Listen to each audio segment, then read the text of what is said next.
اور دین سے گمراہ کرنے کا فساد قتل و خونریزی سے کہیں بڑھ کر ہے۔ اور جب تک وہ تم سے مسجد حرام یعنی خانہ کعبہ کے پاس نہ لڑیں تم بھی وہاں ان سے نہ لڑنا۔ ہاں اگر وہ تم سے لڑیں تو تم ان کو قتل کر ڈالو، کافروں کی یہی سزا ہے۔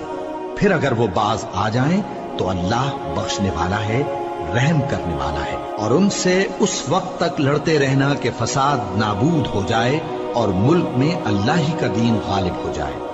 پھر اگر وہ فساد سے باز آ جائیں تو ظالموں کے سوا کسی پر زیادتی نہیں کرنی چاہیے۔ ادب کا مہینہ ادب کے مہینے کے مقابل ہے، اور ادب کی چیزیں ایک دوسرے کا بدلہ ہیں۔ پس اگر کوئی تم پر زیادتی کرے تو جیسی زیادتی وہ تم پر کرے ویسی ہی تم اس پر کرو، اور اللہ سے ڈرتے رہو اور جان رکھو کہ اللہ ڈرنے والوں کے ساتھ ہے۔ اور اللہ کی راہ میں مال خرچ کرو اور اپنے آپ کو ہلاکت میں نہ ڈالو، اور نیکی کرو، بے شک اللہ نیکی کرنے والوں کو دوست رکھتا ہے۔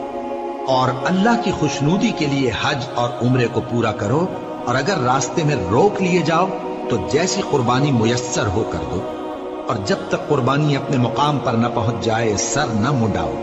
اور اگر کوئی تم میں بیمار ہو یا اس کے سر میں کسی طرح کی تکلیف ہو تو اگر وہ سر منڈا لے تو اس کے بدلے روزے رکھے یا صدقہ دے یا قربانی کرے۔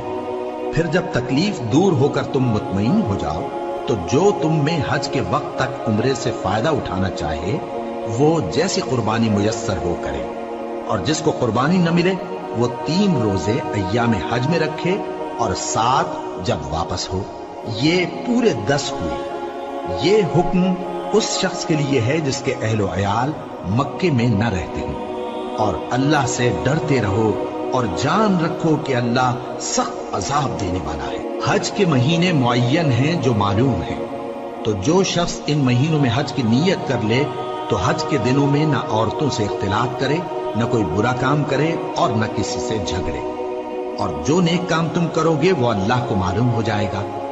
اور زاد راہ یعنی رستے کا خرچ ساتھ لے جاؤ، کیونکہ بہترین زاد راہ پرہیزگاری ہے۔ اور اے اہل عقل مجھی سے ڈرتے رہو، اس کا تمہیں کچھ گناہ نہیں کہ حج کے دنوں میں بذریعہ تجارت اپنے پروردگار سے روزی طلب کرو۔ اور جب عرفات سے واپس ہونے لگو تو مشعر حرام یعنی مزدلفہ میں اللہ کا ذکر کرو، اور اس طرح ذکر کرو جس طرح اس نے تم کو سکھایا، اور اس سے پیشتر تم لوگ ان طریقوں سے محض ناواقف تھے۔ پھر جہاں سے اور لوگ واپس ہوں وہیں سے تم بھی واپس ہو، اور اللہ سے بخشش مانگو، بے شک اللہ بخشنے والا ہے، رحمت کرنے والا ہے۔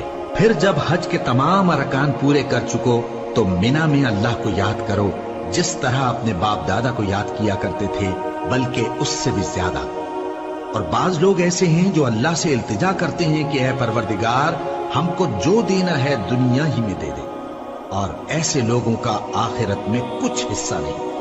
اور بعض ایسے ہیں کہ دعا کرتے ہیں کہ پروردگار ہم کو دنیا میں بھی نعمت عطا فرما اور آخرت میں بھی نعمت بخشیو اور دوزخ کے عذاب سے محفوظ رکھیو۔ یہی لوگ ہیں جن کے لیے ان کے کاموں کا حصہ یعنی اجر نیک تیار ہے، اور اللہ جلد حساب لینے والا ہے۔ اور قیام منا کے دنوں میں جو گنتی کے دن ہیں اللہ کو یاد کرو۔ اگر کوئی جلدی کرے اور 2 ہی دن میں چل دے تو اس پر بھی کچھ گناہ نہیں، اور جو بات تک ٹھہرا رہے اس پر بھی کچھ گناہ نہیں۔ یہ باتیں اس شخص کے لیے ہیں جو اللہ سے ڈرے، اور تم لوگ اللہ سے ڈرتے رہو اور جان رکھو کہ تم سب اس کے پاس جمع کیے جاؤ گے۔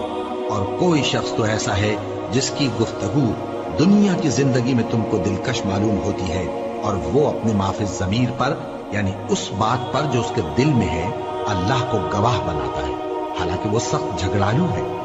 اور جب پیٹ پھیر کر چلا جاتا ہے تو زمین میں دوڑتا پھرتا ہے تاکہ اس میں فتنہ انگیزی کرے اور کھیتی کو برباد اور انسانوں اور حیوانوں کی نسل کو نابود کر دے، اور اللہ فتنہ انگیزی کو پسند نہیں کرتا۔ اور جب اس سے کہا جاتا ہے کہ اللہ سے خوف کر تو غرور اس کو گناہ میں پھنسا دیتا ہے، سو اس کو جہنم کافی ہے اور وہ بہت برا ٹھکانہ ہے۔ اور کوئی شخص ایسا ہے کہ اللہ کی خوشنودی حاصل کرنے کے لیے اپنی جان بیچ ڈالتا ہے، اور اللہ بندوں پر بہت مہربان ہے۔